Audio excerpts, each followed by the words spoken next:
garantizando y promoviendo el diálogo y el consenso para convivir bien en el marco de la democracia y el ejercicio de los derechos.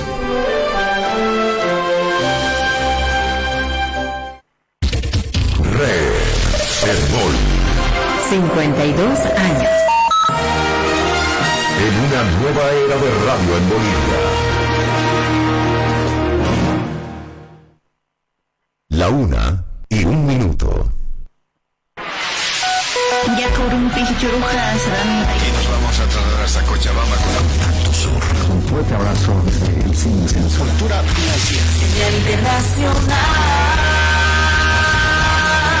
Herbol, 52 años. Qué gusto saludarlos, amigos y amigas del programa Sentimiento Nacional. Oriente Petrolero. Las 3 de la tarde con 9 minutos. de Luis Red Herbol. La red que nos une. Fundación Solón, Ecotambo, Fundación Jubileo e ICEAT presenta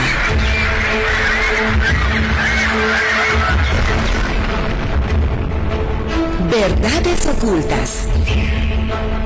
La hora de la naturaleza. Muy buenas tardes. Estamos aquí en una nueva edición de Verdades Ocultas, la hora de la naturaleza. Verdades Ocultas, Una producción la hora de la del Grupo de naturaleza. Trabajo de Cambio Climático y Justicia, de Fundación Jubileo, de Ecotambo, de ICEAT y de Fundación Solón. El día de hoy nos vamos a abocar a una emergencia, lo que está pasando en la Amazonía, en la Chiquitanía. Vamos a hablar de la deforestación, de las quemas, de las llamas que están esparciéndose por los bosques, por áreas protegidas. Y estamos aquí para conversar de este tema con Roger Carvajal. Y también a lo largo del programa tendremos la participación de Patricia Patiño desde Santa Cruz y de Sheila Martínez también desde Santa Cruz para que nos comenten qué es lo que está pasando allí. Roger, ¿cuál es la situación de nuestros bosques, de la deforestación? ¿Dónde estamos? Un gusto, Pablo, estar aquí en este programa tan importante. Bueno, la verdad es que al inicio de este siglo hay toda una serie de acciones humanas en todo el mundo que están conduciendo a la destrucción de la naturaleza de manera sistemática, pero de manera particular Bolivia es uno de los puntos más neurálgicos del planeta porque está entre los que hacen mayor deforestación per cápita en el mundo, ¿no? Estamos en 365.000 hectáreas al año, según la FAN, y esto es algo demasiado grande, y más aún con lo propuesto en la última cumbre agropecuaria, que pretende hacer 1 millón de hectáreas anuales de deforestación para ampliar la frontera agrícola. Esto nos muestra un panorama tétrico, porque ya se está dando eso, ¿no? La deforestación por quemas, fundamentalmente, es uno de los puntos críticos que están mostrando que el destino del país nos puede ser muy negativo si no modificamos esta conducta. Entonces, en este momento Bolivia sabemos que está en este momento se han planteado con un poco más de 1 millón de hectáreas que están quemadas, o sea, deforestación por quema, al margen de otros mecanismos de deforestación que los vamos a hablar después.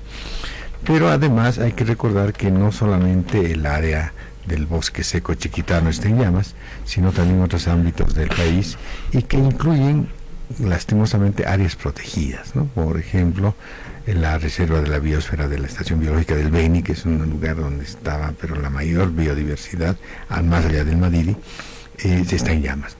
Entonces, y otros lugares que, bueno, los mapas nos muestran, también en el Beni hay zonas muy importantes en cuanto a recursos genéticos del bosque que están en llamas. Entonces, es una situación muy complicada por un lado, pero el tema de desastre no hay que dejar de verlo todo el tiempo. Es un desastre nacional, no es un desastre natural, porque no existen desastres naturales per se. Siempre hay una intervención de alguien que desata el problema. En ese sentido no sería puramente natural. Efectivamente, ¿no? Nosotros revisando los datos oficiales del gobierno, de la ABT, vemos que la deforestación de bosques oficial del año 2012 era de 128.000 hectáreas. Esta cifra de 128.000 trepó para el año 2016 a casi 300.000 hectáreas según cifras oficiales. O sea, ya veníamos mal. Del 2012 al 2016 fue un ascenso casi que se triplicaron. Y hoy día, si hablamos solo de bosques y le tomamos la palabra al ministro de Defensa, que aparte de llamarnos tipejos, dijo que solo se han deforestado 500.000 hectáreas de bosques. Lo demás eran basurales que se han quemado. Bueno, 500.000 hectáreas de bosques. Quiere decir que en relación al año 2012 se habría multiplicado por 4 la deforestación, tomando las palabras del ministro de Defensa. La situación es grave, gravísima. Y lo que queremos ver es cómo se vive allí, en el lugar. Por eso nos vamos a comunicar con Santa Cruz. Está con nosotros Patricia Patiño de APCOP. Ella nos va a hablar de cuál es la situación que se vive en Monteverde. La situación del territorio de Monteverde en estos 14 días de incendio que hemos venido apoyando es muy complicado. De acuerdo a las imágenes satelitales que hemos obtenido el 22 de agosto, se han evidenciado la pérdida de 16.000 hectáreas. A la fecha, estimamos que en todo el territorio y con los nuevos focos de incendio está sobrepasando 25.000 hectáreas. Tenemos alrededor de 271 familias afectadas, principalmente en sus áreas productivas. Ha sido muy complicado poder hasta el momento apoyar en el control de los focos de incendio, ya que no hay un acceso adecuado al agua en estos puntos, porque el municipio el domingo puso a disposición su única cisterna que tiene, y con eso se pudo controlar el incendio que estaba amenazando la comunidad de Villanueva. Sin embargo, en las otras comunidades solo se cuenta con turriles, bidones, y hay que ir a puntos de acopio de agua que están alejados de los puntos de incendio, ¿no? Entonces, la mayor preocupación ahora es cómo enfrentar y sofocar o acceder al agua para que se pueda hacer un mejor control. Lastimosamente, por el sobrevuelo que realizó el cacique de Lomerío, él pudo observar que son kilómetros de humo y kilómetros de fuego que avanza dentro del territorio, y con los recursos que cuentan los bomberos y todos los voluntarios que están en la zona, va a ser muy difícil controlar. Se necesitaría contar con más cisternas para este apoyo, pero de momento solo es un trabajo de hormiga entre voluntarios que están trabajando toda la noche y las pocas movilidades. El acceso a los lugares es realmente es lo que complica el trabajo. Por otro lado, es importante mencionar que las comunidades no han sido afectadas en su integridad humana. Hay infecciones en los ojos, pero no hemos lamentado, gracias a Dios, ninguna baja significativa. Lo que ellos han perdido son sus áreas productivas, tienen en riesgo el ganado porque no tienen alimento para su ganado, hay poco acceso igual al agua, en algunas partes la sequía es más extrema que en otra. Sin embargo, hay que mencionar que la sociedad a nivel nacional se ha movido mucho, han hecho llegar los recursos. Como APCOP estamos canalizando toda la ayuda y hemos recibido un montón, en lo cual queremos agradecer. Tenemos todos los recursos necesarios, pero nos dificulta la movilización de estos de estas donaciones hacia las comunidades y los puntos de incendio. Es muy difícil, la situación es crítica porque no hay las condiciones para poder hacer frente a estos incendios. Muchísimas gracias, Verdades Patricia. ocultas, la hora de la naturaleza. Bastante preocupante la situación en Monteverde. Y ahora vamos a ver cómo está la situación en San Miguel de Velasco. Mucho se ha hablado de la Chiquitanía, pero los incendios en los últimos días se han incrementado muchísimo más en San Miguel de Velasco. Y para conocer esa situación estamos con Sheila Martínez, directora de CIPCA Santa Cruz. El principal problema identificado en el municipio de San Ignacio de Velasco, que forma parte de la macrorregión chiquitana del departamento de Santa Cruz, es la falta de disponibilidad adecuada de agua en el territorio municipal, manifestada en una sequía intensa y prolongada en el periodo normalmente seco del año, que va de mayo a agosto de cada año. La precipitación pluvial registrada el presente año 2019 en este periodo bajó respecto a los 2 años anteriores, 2018 y 2017, y fue acompañada con bajas precipitaciones pluviales desde marzo de este año. La suma de vegetación seca, prácticas aceptadas de quema y vientos reinantes en la zona, que con velocidades de 60 a 90 kilómetros, ocasionaron que el 7 de agosto se emita una alerta roja por quema e incendios forestales por parte del sistema de alerta temprana e incendios SATIP, dependiente del gobierno autónomo departamental de Santa Cruz.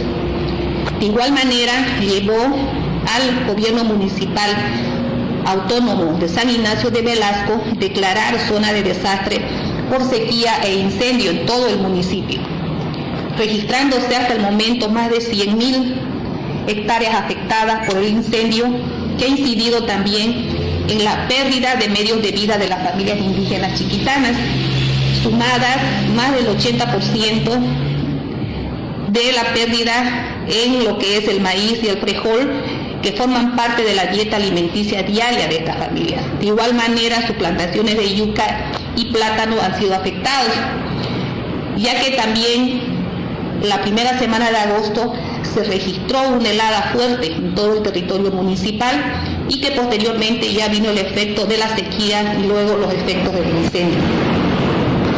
Actualmente el incendio en San Ignacio de Velasco se está dirigiendo al Parque Nacional Noel Quem Mercado y a la tierra comunitaria de origen Bajo Paraguá, lo que ha mantenido la alerta roja por persistencia de focos de quema y calor en todo el municipio. Muchísimas gracias, Sheila. En Monteverde, San Miguel de Velasco, la situación es extremadamente preocupante y el fuego está la lejos hora de estar de la bajo naturaleza. Grave, porque según las últimas palabras de Sheila, el fuego está avanzando hacia el Parque Noel Quem Mercado, que son las zonas de mayor biodiversidad del planeta. Conste que hay un investigador, que es el doctor John Woods, que está en Oxford, que ha vivido 20 años en la Chiquitanía. Él nos recomienda cuidar muchísimo este parque nacional, también el parque del Valle de Tucabaca, porque hay especies que no hay en otra parte del mundo. Hay cientos de especies endémicas, y particularmente en la meseta de Caparuch, en la meseta Noel Kempf, hay que recordar que es una fuente de agua enorme para las cascadas que tenemos allá, que alimentan el Pantanal. Entonces, si se quema aquello, realmente sería una pérdida enorme, y parece que las llamas están avanzando hacia ese lugar. Efectivamente, el satélite de la NASA, de la Agencia Espacial de los Estados Unidos, el VIRS, da un dato extremadamente preocupante. Dice que de los fuegos de la última semana, un tercio, para ser exactos, 29% están en áreas protegidas dentro de Bolivia. Exactamente, sí. O sea, redondeando, un tercio de los fuegos ya están en áreas protegidas de nuestro país. Exactamente, es el tema mayor. Y este informe dice que de ese 29%, un 10%, una tercera parte, está en bosques, en inglés le dicen intocados, en bosques primarios, bosques que nunca fueron afectados por la actividad humana. 10% de los incendios que registra el satélite están en estos bosques que nunca fueron afectados como lo están haciendo ahora por el fuego. Sí, eso es tan preocupante que uno tendría que pensar, ¿por qué hay áreas intocadas? ¿Por qué se requiere tener áreas intocadas que no se ven afectar? Porque resulta que es imprescindible que el ser humano, entendiendo la naturaleza, se dé cuenta que es importante conservar ciertas áreas llamadas reserva de la biosfera, donde hay especies que van a ser seguramente en el tiempo, en el futuro, la reserva genética que nos permita tener alternativas en lo que son todos los recursos bióticos. Están ahí guardaditas. Pero quemarlas realmente es algo espantoso. Casi a nivel mundial, el que oiga esto se cae para atrás. No es posible que un país queme sus reservas genéticas, que están precisamente en estos parques nacionales, áreas protegidas.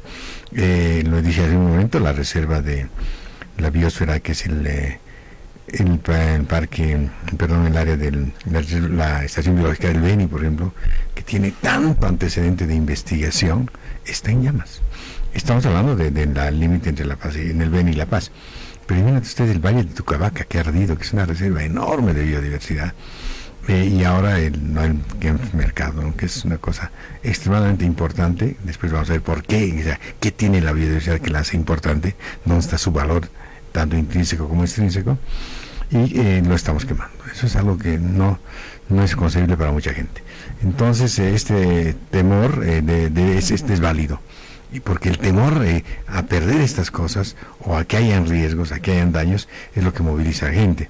No siempre moviliza a la gente el saber que estamos perdiendo cosas, simplemente a veces es el temor a la afectación, al daño, al riesgo, que mueve a la gente. Pero en el mundo académico hay otros criterios que deben hacer mover, que es ese tipo de pérdidas que para el futuro pueden significar daño irreversible para nuestros hijos y los que vienen. Es necesario mencionar de que no estamos perdiendo madera, no se están quemando bosques que son solo útiles por su madera. Algunos de esos árboles han tardado cientos de años en crecer, y esos bosques quemados, algunos de ellos tardarán 200 años, 300 años o más en volverse a reponer. Un dato aún no cuantificado que he leído es que la pérdida en especies animales está en varios millones de especies que se están quemando, calcinando, porque hablar de que se quema 1.800.000 hectáreas según los datos de la FAN. ¿Cuál es el promedio de especies que hay en una hectárea? Y eso tenemos que multiplicarlo por el 1.800.000 hectáreas, y así hablemos de que hay 10 especies de animales por hectárea, que es una cifra bajísima. Estaríamos hablando de una pérdida de más de 18 millones de animales. O sea, es dramático, ¿no?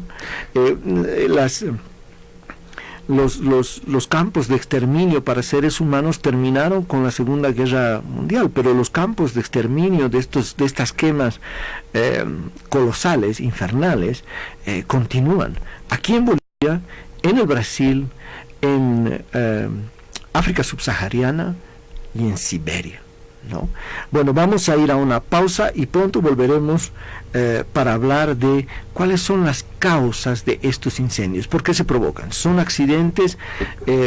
¿Son las tres personas que encontraron el día de ayer los responsables de todos estos incendios? ¿Cuál es realmente la causa de un incendio que ha alcanzado casi 2 millones de hectáreas según estos datos de la FAN? Verdades ocultas. La hora de la naturaleza. Volver a tu país después de 20 años. Sentir el calor de los tuyos. es incomparable. ¿Cómo ha cambiado La Paz?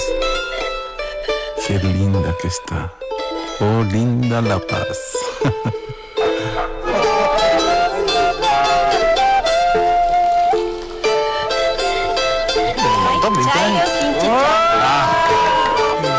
Servite, no te hagas al europeo. Ya, servite. Ya, che, di, ¿qué es lo que más has extrañado? El chairo. Porque el sabor de nuestra tierra nos trae de vuelta. Redes de Gas, el corazón de la cocina boliviana. Desde hace meses se está gestando un golpe contra La Paz y contra los paceños. Los bloqueos al Pumacatari y al Chiquititi, el boicot a la recolección de basura, las mentiras, los procesos judiciales y ahora mi detención domiciliaria. Ellos quieren tomar por la fuerza lo que no pueden ganar en las urnas. Ellos quieren que yo deje de ser el alcalde sin importar lo que la mayoría de los paceños hayan elegido. Los meses que tenemos por delante van a ser difíciles. Seguramente van a seguir las mentiras, los bloqueos, el boicot y más acciones destinadas a desestabilizar al gobierno municipal. ¿Qué vamos a hacer nosotros frente a estos ataques? Vamos a hacer nuevas obras, vamos a estar más cerca de la gente, vamos a trabajar sin descanso, vamos a hacer todo lo posible para que los paceños vivamos cada día mejor. Les pido fortaleza y paciencia. Unidos, nada nos detiene. ¡Viva La Paz! Con fuerza, con Ñeque, Gobierno Autónomo Municipal de La Paz. Una sonrisa vale más que 1000 palabras. ¿No estás conforme con el aspecto de tu sonrisa? Te damos la solución especializada. Aprovecha nuestra promoción en ortodoncia especializada, convencional y estética. Y lo último en tecnología, diseño digital de sonrisas, con un 40% de descuento.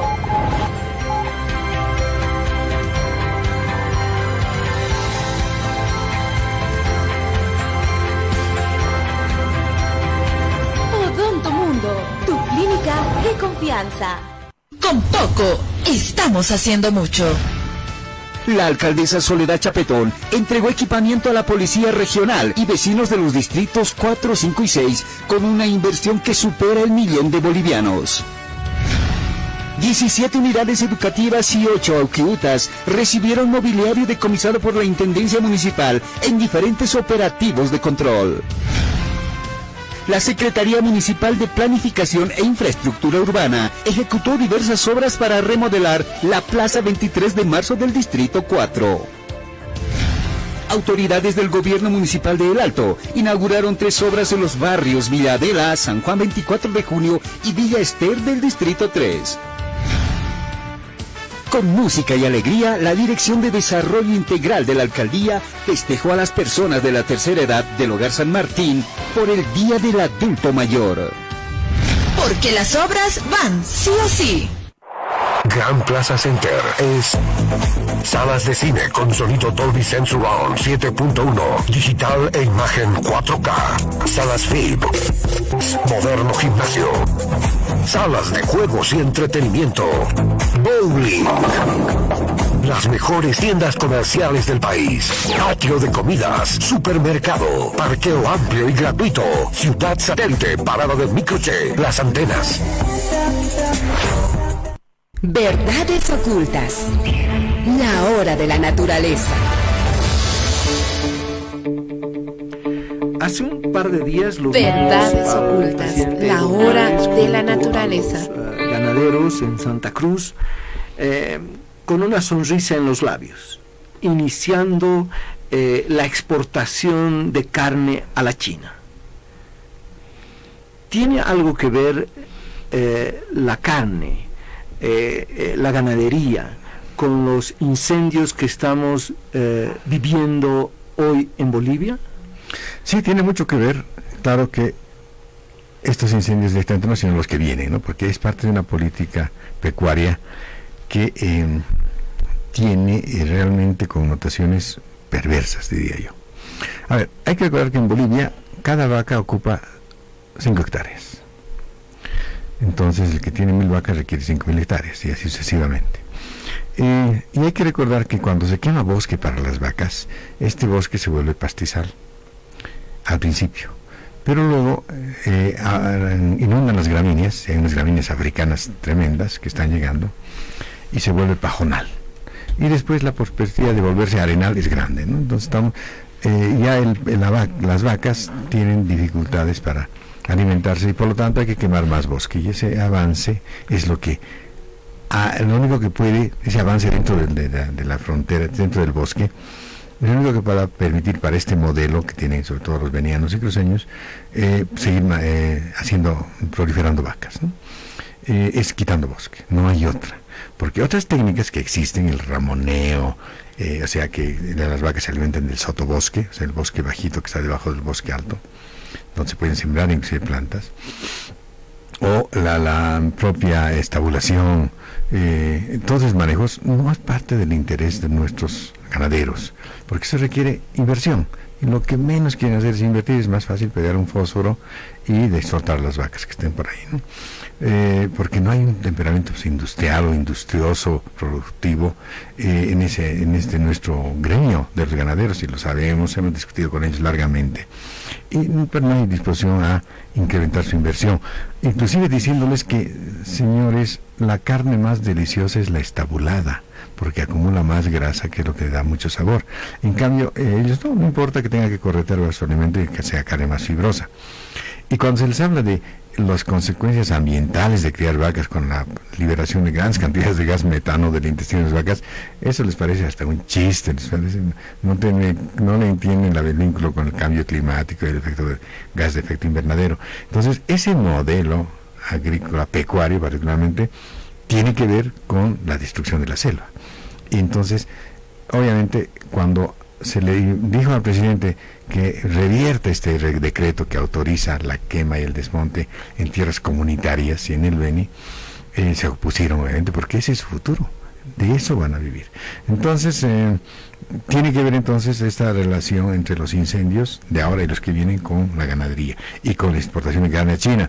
Lo grave es que, bueno, por exportar y por recibir unas divisas, y que ni siquiera son al precio que del mercado local, todo se puede hacer, ¿no? Es decir, parecería un orgullo decir, hemos exportado carne a China, y todo lo que viene detrás no interesa, ni el bosque, ni el agua, ni la sequía, ni la deforestación, ni las inundaciones, toda la cantidad de cosas que están detrás ni se las ve, y el ganadero no las ve porque él no está en inundación, ni está en la sequía, él simplemente se va.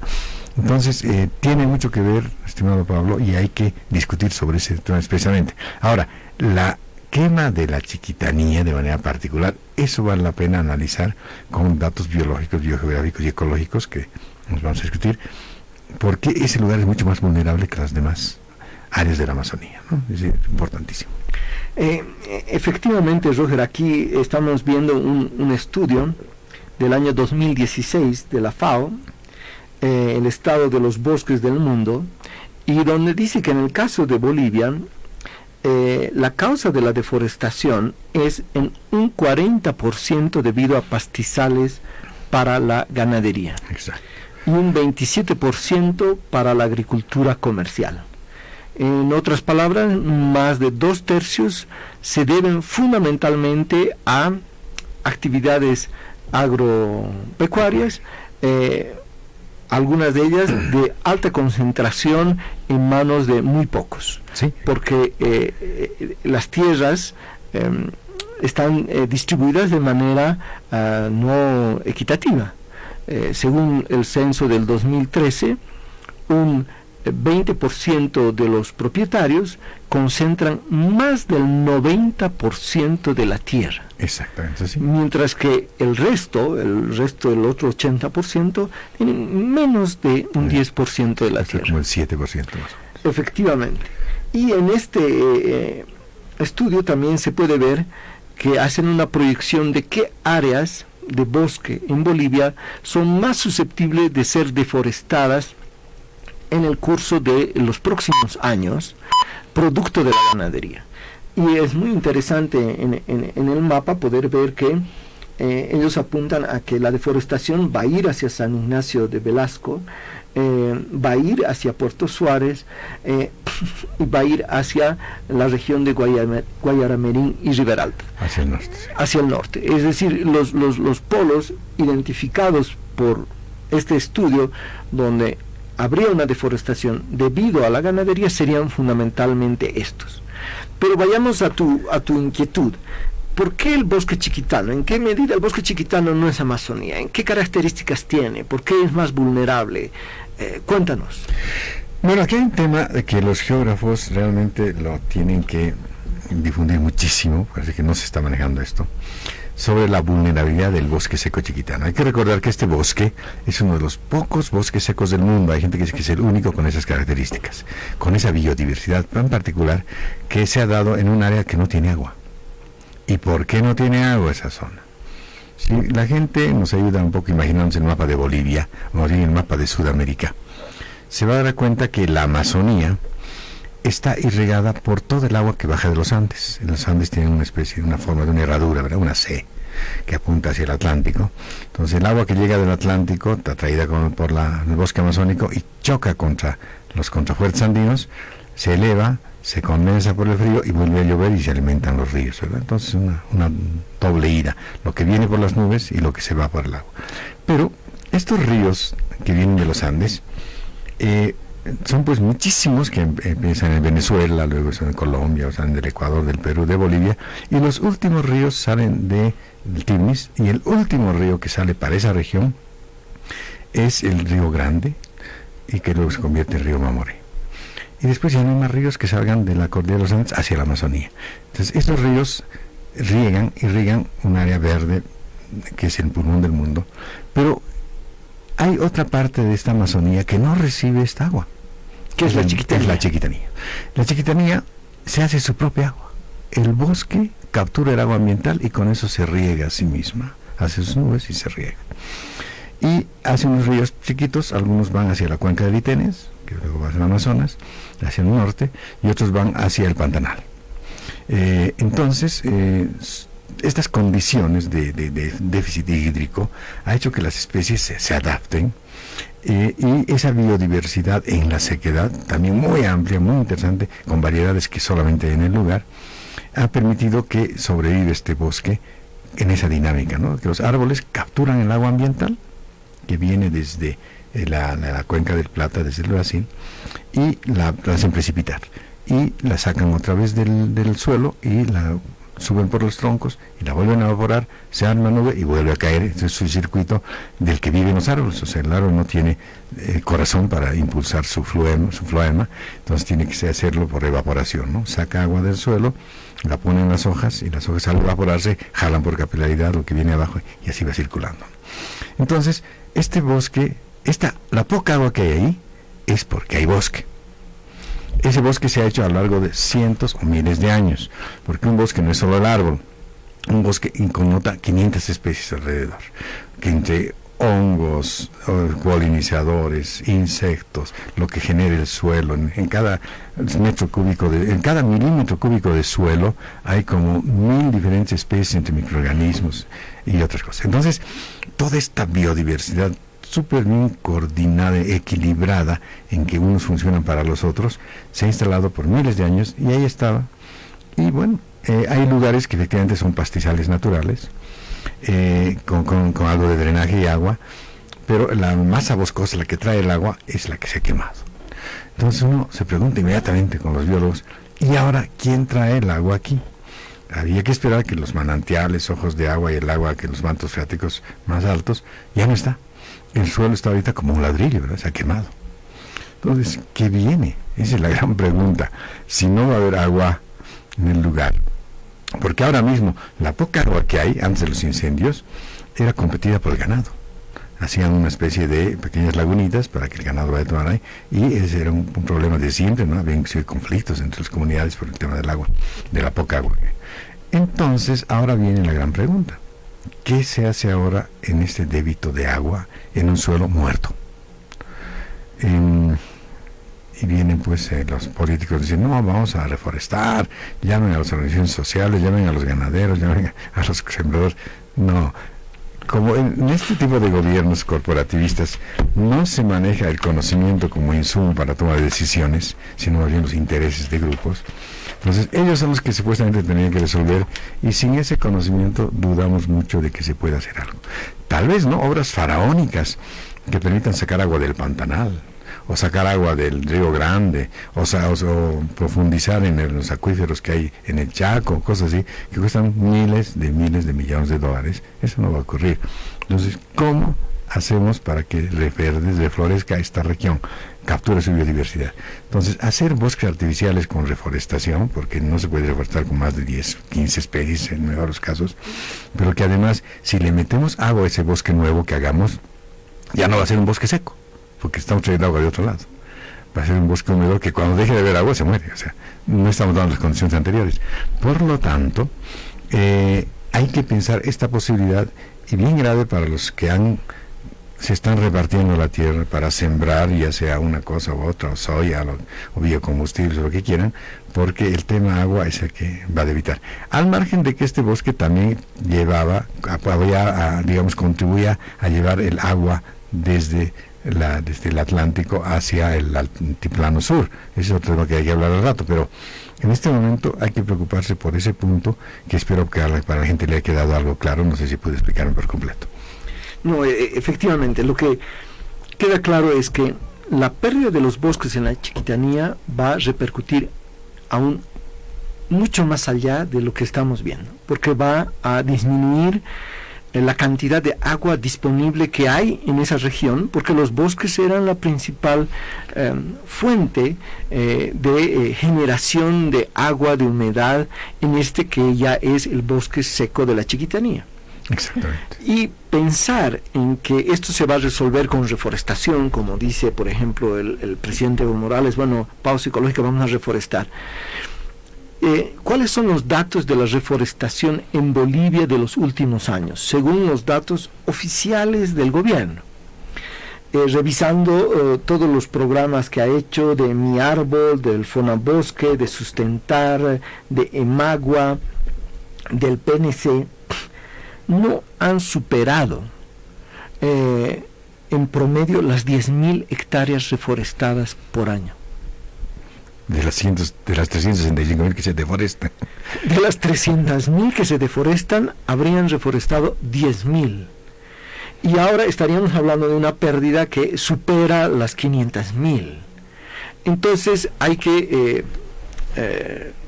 dejar la demagogia, revisar los datos. El presidente Evo Morales tiene que revisar los datos y ver realmente cuánto es lo que se reforesta.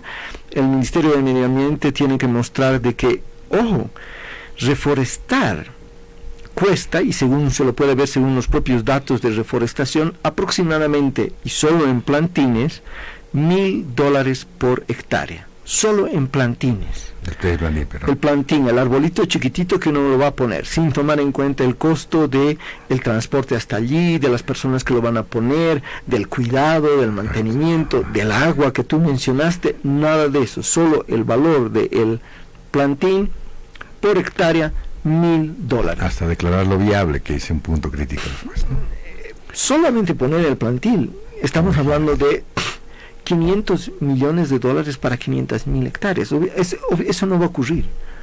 Esa es la tragedia. Eso no quiere decir que no hay que hacer todos los esfuerzos, pero hay que ser totalmente honestos en marcar de que lo que se ha quemado no se lo puede reponer.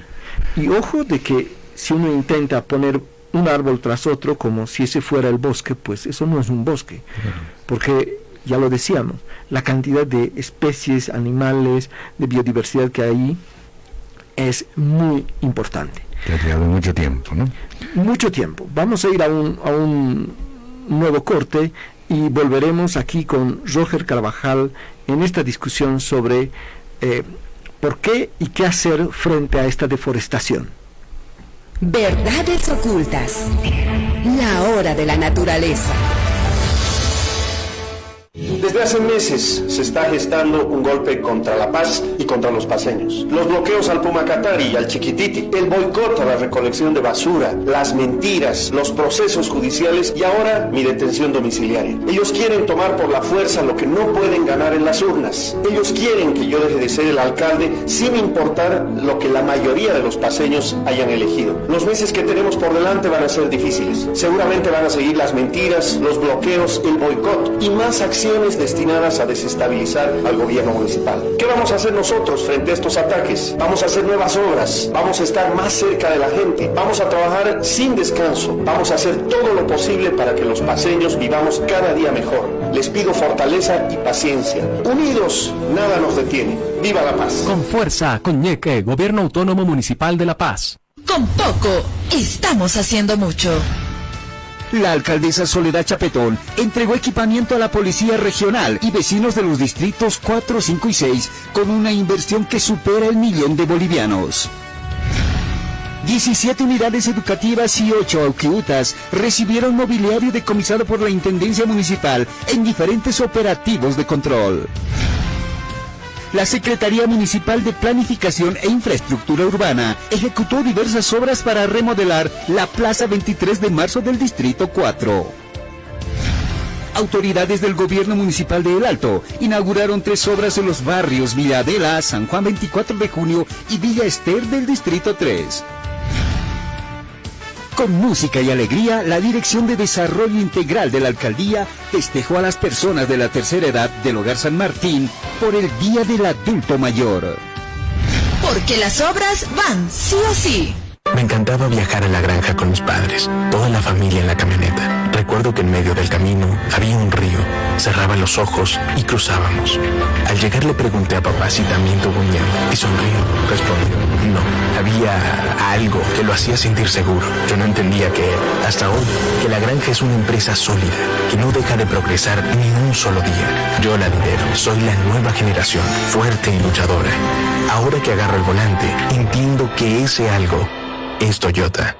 Hilux, generación 2020. Por algo es Toyota. Las cosas claras para La Paz. Finalmente vamos a tener una tarifa adecuada, regulada, que va a poder ser verificada por los usuarios. Con el objetivo de que la tarifa de radiotaxi se ajuste y dependa del tiempo y recorrido de un viaje, este jueves el alcalde municipal Luis Revilla presentó una nueva aplicación para que el usuario sepa cuánto le cobrará este servicio. Todas las empresas de radiotaxis accedan a la instalación de este sistema y en el curso de las siguientes semanas ya esté en pleno uso la aplicación que se ha desarrollado para beneficio de los usuarios de radiotaxis y también, debo decirlo, de las propias empresas de radiotaxi que van a tener también un sistema de control muy seguro y un sistema de funcionamiento muy seguro. El Consejo Municipal aprobó la ley de perdonazo para la condonación de deudas tributarias que comprende años anteriores al 2011. Así informó el director de la Administradora Tributaria Municipal, Ramón Servia. Las cosas claras para La Paz. En tus comidas y en los postres, servido a la sartén, 8 huevos por semana te hacen bien. El huevo es un alimento nutritivo, económico y fácil de preparar, ideal para todos en casa, niños, jóvenes, adultos, mujeres embarazadas y nuestros abuelos. En tus comidas y en los postres, servido a la sartén, 8 huevos por semana te hacen bien. Visita nuestra página en Facebook, El Huevo, y descubrí todos sus beneficios y formas de prepararlo. 8 huevos por semana te hacen bien. Te lo recomienda Ada.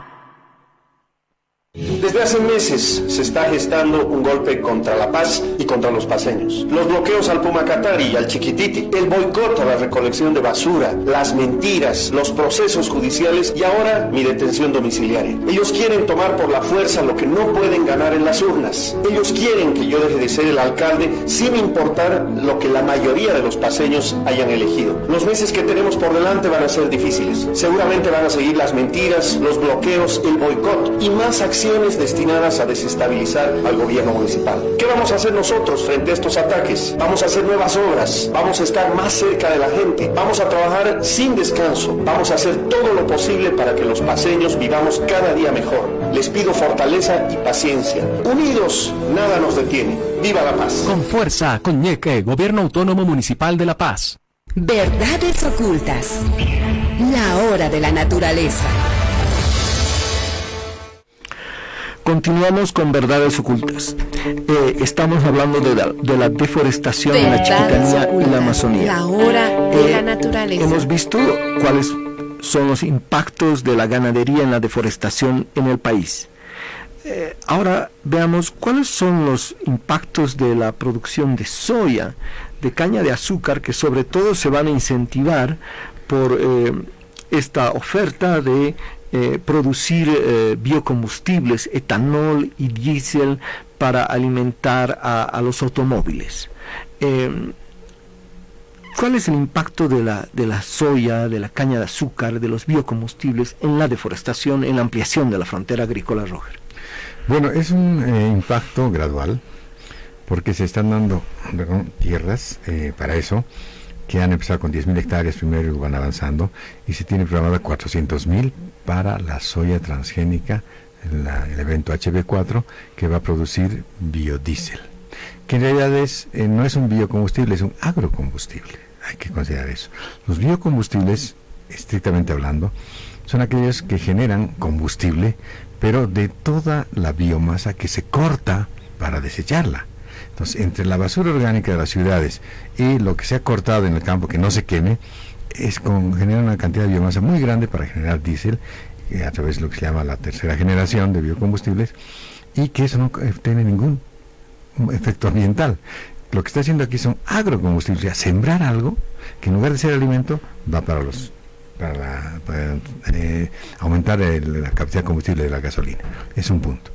El otro punto, hay que recordar que el estímulo más importante para fabricar biodiesel o biocombustibles es que el Estado ya no va a importar, o va a importar menos gasolina y diésel. Pero si uno hace números, en el caso de la gasolina, por ejemplo, dicen que el bioetanol va a sustituir a parte de la gasolina, y así no se va a subvencionar a la gasolina. En realidad, Bolivia compra la gasolina al precio internacional de Chile, y eso es $0.35. Y el litro de biodiesel le venden al Estado a $0.72, o sea, al doble. Si el Estado no está ganando ahí nada, no va a dejar nunca subvencionado en ese sentido la gasolina, porque es al mismo precio que compramos y vendemos aquí. Entonces, es una mentira, una falacia muy grande eso de que se va a dejar de subvencionar, pero además está perdiendo plata el Estado, como le está regalando a los productores de caña, porque le están cobrando el doble. Entonces, bueno, es un criterio económico. El tema mayor es que en esos campos donde se va a sembrar, obviamente hay que deforestar. Primero dicen, no son tierras deforestadas, eran tierras que ya estaban deforestadas. Es que las tierras que ya estaban deforestadas, los barbechales y áreas ya degradadas, no producen caña. Hay que meterle demasiado en cantidad de fertilizantes. Ellos prefieren cortar bosque porque hay todavía fertilización, y ahí entrar y luego ir avanzando y dejando un páramo atrás. Entonces, en ese marco, la porción de caña y la de soya van a deforestar más. Ahora va a ser en el norte integrado, pero ahora va a ser en la Chiquitanía, porque ese era el objetivo. Se han dado tierras a una cantidad de migrantes que la misión que tenían era precisamente habilitar esos territorios, que al final terminan siempre, que es la lógica, pero además parece ser parte de un plan, de los productores de caña y de soya, que requieren esos espacios para responder al desafío que le ha hecho el Estado. El Estado le ha dicho en esa cumbre agrícola que deben deforestar 1 millón de hectáreas anuales si queremos ser competitivos, hasta llegar a las 14 millones de hectáreas, o sea, prácticamente deshacer el sur de la Amazonía. Entonces, esa es la lógica y ese es el impacto. Ahora, no hay que olvidar que cuando piden esa nueva variedad de soya transgénica, ya sabían que iba a haber sequía, que iban a generar la sequía, porque están pidiendo una soya resistente a la sequía. Antes, en la región del norte interior de Santa Cruz no había sequía, porque era una zona húmeda irrigada por el Mamoré. Pero ahora los débitos que están haciendo ellos mismos por la deforestación están generando sequía, que ellos deben a sí mismos responder con esta respuesta aparentemente biotecnológica, pero que en términos ya económicos tampoco da una respuesta, porque la soya que costaba $640 hace 5 años ahora cuesta 230, entonces hay un problema severo para los pequeños productores. ¿Te acuerdas de los paros que hicieron? Pero claro, los grandes comerciantes no pierden absolutamente nada porque les reducen a ellos el costo, el precio. Entonces, este es un problema que hay que realizar la precisión, pero lo que más incide es que sembrar soya, sembrar caña significa deforestación. Entonces, cuando dicen que ese producto, ese biocombustible es ecológico, es la mentira más grande, porque significa deforestación, por más bio que le quieran poner. Y eso es lo que tenemos que considerar todo el tiempo. El que le están diciendo compra esta gasolina, y ahora creo que es obligatoria, sabe que está contribuyendo a la deforestación de la Amazonía. Ahora, nosotros hemos hecho en la Fundación Solón un análisis de los programas del MAS, de Comunidad Ciudadana y de Bolivia Dijo No. Y el tema de la deforestación, por ejemplo, en el caso de Bolivia Dijo No, prácticamente no se lo menciona. En el tema del MAS se lo menciona, pero dice que va a combatir la deforestación ilegal. No dice nada de la deforestación legal, ni dice nada sobre el hecho de que la deforestación en su conjunto, legal o ilegal, está aumentando. Comunidad Ciudadana dice que va a afectar los fundamentos jurídicos y financieros de la deforestación, pero no aclara.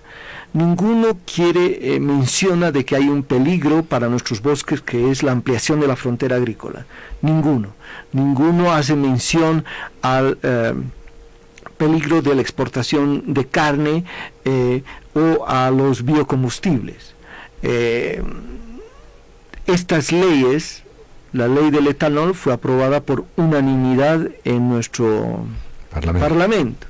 La ley que establece las multas y sanciones por las quemas, la 1171, fue aprobada también por unanimidad. Entonces, estamos en una situación en la que tanto desde el gobierno como desde la oposición hay una coincidencia en relación a este modelo del agronegocio monoexportador, porque no es que exportan una diversidad de productos, sino se centran básicamente en uno hasta el momento, que se llama soya, ¿no? Y a costa de acabar con la diversidad, ¿no? Y es un modelo agroexportador que está dominado por una oligarquía, ¿no? Son muy pocos realmente los dueños, los grandes propietarios, los grandes agroindustriales que controlan este negocio, tienen muchísimo poder económico y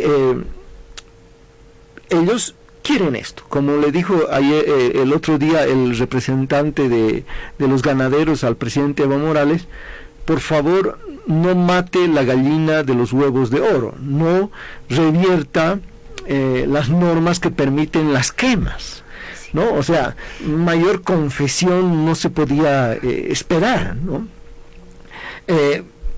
Y el gobierno ha cambiado totalmente, yo diría 180 grados, no tiene nada que ver con el vivir bien, con la producción agroecológica que se hablaba hace 13 años, o de fomentar una agricultura sobre todo para satisfacer las necesidades de la población. Hace 13 años se cuestionaba este modelo que hoy día está respaldando el gobierno. Exactamente. En este contexto, ¿qué hace la sociedad civil? Bueno, primero tiene que comprender algo para tomar posición. Es que el modelo de la soya, el del agronegocio, es insostenible, porque es parte del modelo extractivista, y el extractivismo nosotros sabemos que se caracteriza precisamente por esas tres cosas, ¿no? Uno, que destruye la naturaleza; dos, que está sometido a los vaivenes del mercado; y tres, de que evita que se use el conocimiento en la solución de los problemas. Eso es el extractivismo. Y eso está ocurriendo con todas nuestras commodities que exportamos. En el caso de la soya ha sido letal, ¿no? Pero hay que considerar también lo siguiente. Uno diría, bueno, sigamos produciendo soya porque genera riqueza. A ver, hagamos números. Primero, de los $1.000 millones que dice que mete, hay que recordar que gran parte se va en maquinarias al exterior, regresa, en insumos agroquímicos, agrotóxicos, glifosato, todo eso, y en semillas. Se va para el exterior, porque hay que pagar la semilla. Dos, otra gran parte se va al exterior porque aproximadamente la mitad de los dueños son extranjeros, uruguayos, brasileños, etcétera, que a través del Banco Argentino, Banco do Brasil, que hay solamente en Santa Cruz, exportan gran cantidad de capital. Tampoco queda aquí. Y de lo que queda, poquísimo se invierte, digamos, en industrializar o en hacer valor agregado, darle valor agregado a los productos. Si no, pues sabemos en que en Santa Cruz el gasto no viene el consumo suntuario, o sea, no hay ese verdadero desarrollo, sino simplemente crecimiento en el consumo. Entonces, esa no parece ser la mejor perspectiva si vemos que, bueno, sembraremos nomás y tiraremos el bosque, o sea, ese a cambio de no da tanto, porque además el impuesto que paga la soya es de 1%. Y la Argentina paga 29%. O sea, de 100.000 millones de dólares que exportaron hace unos años, 29.000 millones se iba al Estado. Aquí nada. 1%. 1%, o sea, de los 1.000 millones, 1%, o sea, son 10 millones. Y eso no compensa para nada el subsidio que le da el Estado en términos de diésel sobre todo a los grandes productores de soya. Exactamente. Entonces, no se compensa nada, o sea, no es negocio para el país, es negocio para algunos soyeros. Eso tiene que entender a la población para ahora sí ver, ¿conviene seguir con ese modelo? Y tenían que verlo así también los políticos. Obviamente no vamos a pedir a Ortiz que pide eso porque es parte del negocio, ¿no? No, Ortiz lo que dice en su programa es que él quiere exportar ese modelo al resto de Bolivia. Él dice, su programa, el resto del país debería seguir el modelo de Santa Cruz y propone un plan de Amazonía exportadora. Imagínate. Un plan de los Andes exportador, un plan del sur exportador, replicando el modelo del agronegocio del oriente hacia la exportación. Pero imagínate que nos pusiéramos a hacer eso con la quinoa en el altiplano, se destruye el altiplano, porque el modelo exportador incluye mecanización. Y la mecanización en el suelo de la altura es el peor daño que podemos hacerlo, porque a través del roturado exponemos la biomasa edáfica, o sea, la que está en el suelo, los microorganismos, a la radiación solar ultravioleta de la altura y se muere todo. Es una mejor manera de dejar desierto. Esa ruta de la desertificación está clarísima y ese sería el modelo. Recordar que 48% del territorio boliviano está en vías de desertificación. Bueno, pero volviendo al tema de que cómo es que conviene seguir sembrando soya, caña, coca a expensas de bosque, es la gran pregunta. Uno diría, bueno, entonces, ¿qué nos da el bosque? Y esa es la respuesta mayor para la gente. ¿Se puede vivir del bosque? La pregunta. Y la respuesta desde todos los ámbitos, sobre todo académicos y desde el conocimiento ancestral, es sí. Hay decenas, si no centenas de recursos que da el bosque intacto, sin destruirlo, que puede ser objeto de generación de riqueza. Recuperar, colectar o, si es necesario, sembrar en otros lados, cosas como, por ejemplo, nuevos medicamentos, nuevos alimentos, resinas, fragancias, polímeros, fibras, una cantidad de cosas que ya están tabuladas. Castañas, azaí, frutos exóticos. Bueno, de lo que se trata es de que darle curso al Instituto de Biodiversidad que se ha diseñado en el año 2006-2007 y que nunca le han dado ninguna importancia, que era el que debía definir que, anteponiéndose, si los hidrocarburos están en decaída, cada vez hay menos, la minería es lo más contaminante y los precios van bajando permanentemente, nuestro último gran recurso es la biodiversidad. Y ahí hay una cantidad enorme de recursos que podían dar grandes riquezas y generar empleo.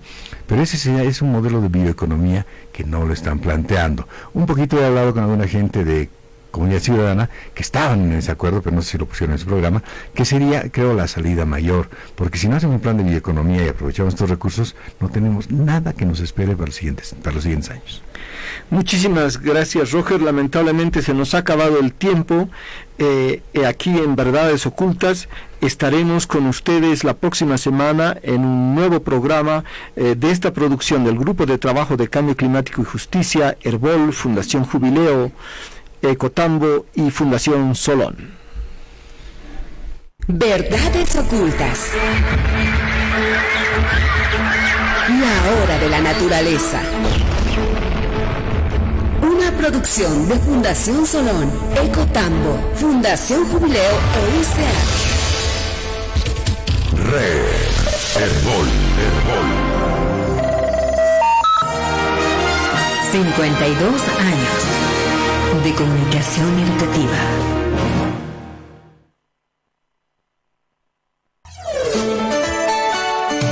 Enseguida, Herbol Noticias de la Hora. En instantes, Herbol Deporte.